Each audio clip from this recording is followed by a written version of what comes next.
All right, Brent Porcio, TopVelocity.net. Going to do a biometric analysis of Will Insull here. We're going to, this pitch was at 88. We're going to be looking at coming out of his leg lift and his load position. Just before leg drive, we can see, if we're looking in the bottom left corner, the red check mark, right rotation, 31 degrees of internal rotation. So we can see the hips are really counter-rotated back towards, for a righty, towards second, kind of where the second baseman is. And because of that, the right femur is in internal rotation. We can be in that position coming out of leg lift, but right before leg drive, we can't be so much internally rotated. We could be at 10 degrees. Ideally, if we could be at 0, it would be great. So it's trying to get the hips to realign towards the target coming out of leg lift. Counter rotation is good in leg lift, but coming out of leg lift, the hip should be squaring up. So the back leg can be more externally rotated. That's just going to help drive the hip rotation a lot better. So if I draw this out, it's going to look something like, move this out of the way. Coming out of the leg lift here, we can kind of rotate the hips back, but as we come down and we're just before leg drive, they need to be square. So it needs to be like perfectly square to the target if that was the hips. Okay, so that way, let me get back to the drawing tool again. That way, this internal rotation will help drive this hip rotation. It's really the key to get the hip rotation to start to go is the internal rotation of the femur, but more importantly, we've got to get the extension and drive to be the force through that rotation. So that's the issue with loading in too much counter rotation in the hip. So if we go back to the graph, also too, don't have a lot of flexion. I mean, you can see we get more flexion from Will. Will's a big guy. We need more flexion.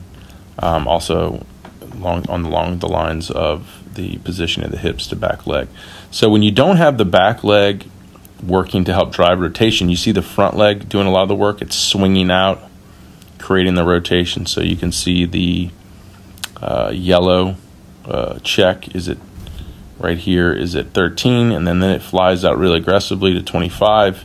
And in the process of that, you can see, the back leg, the red check is at 28, and as the leg swings out, it's still at it's still kind of at 28. It moves around a little bit. So this front leg is trying to create the rotation.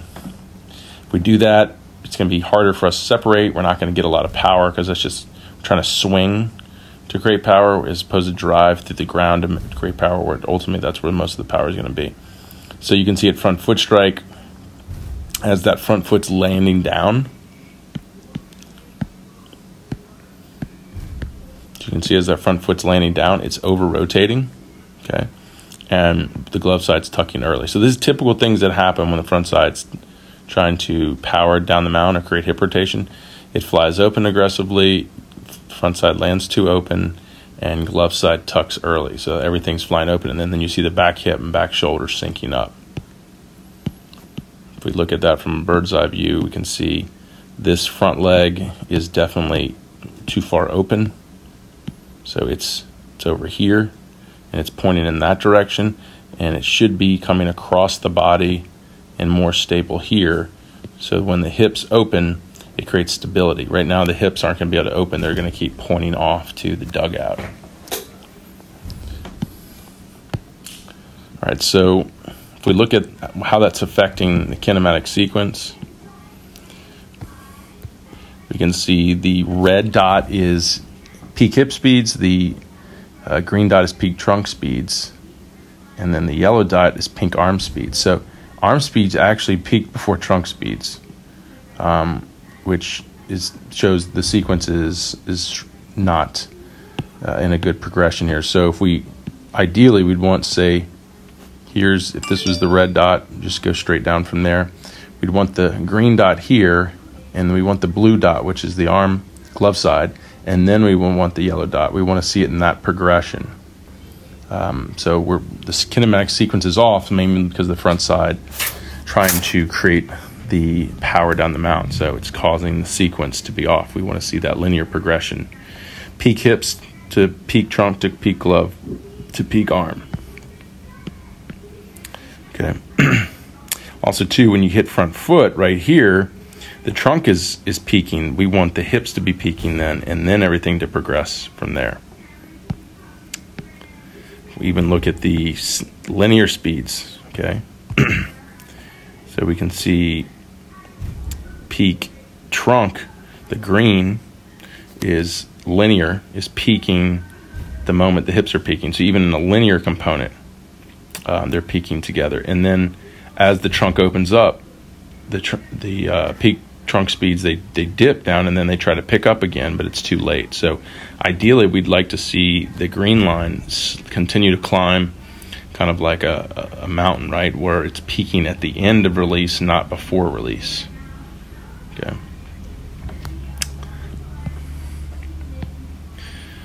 I think we can look at chest. You can see at front foot strike, the trunk is backwards. If the green check is at 17 degrees, that's good.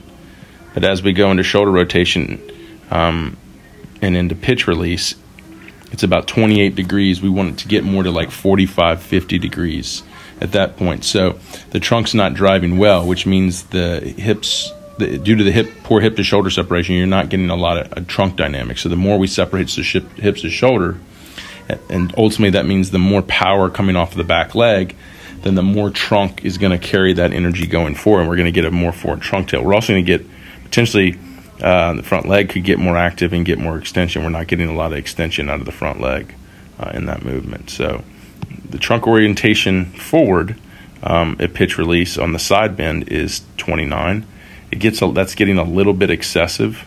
At front foot, it's about 15, and then it goes to 29. I wouldn't like to see it go much more than 25, but that just means there's a lot of rotational energy there due to the lack of forward trunk power going forward.